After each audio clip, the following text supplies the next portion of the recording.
Seratan juderi nang son acanam munthi pangve krang krenang phan apor kadore acharnam sine nang lo thek the nang lom an singi chithi avini nang phan pangve krang ason nang di phan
an sengve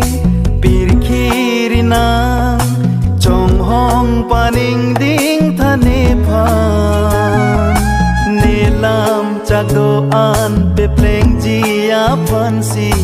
nebor ibom kirsan likai bochi longji pusi ko pan ni mangmut kahema buntau kang hon lanang lam chake prairim sinang man lono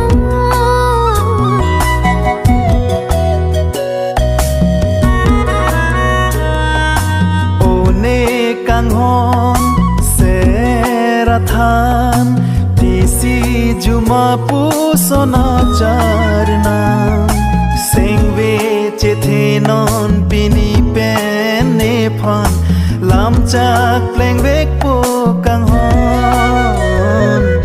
singi chithi avini nang phan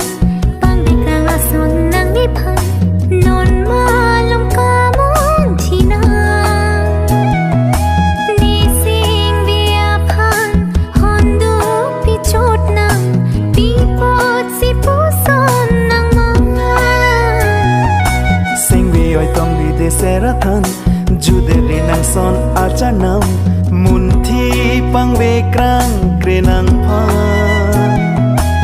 apor kadore acharnam sine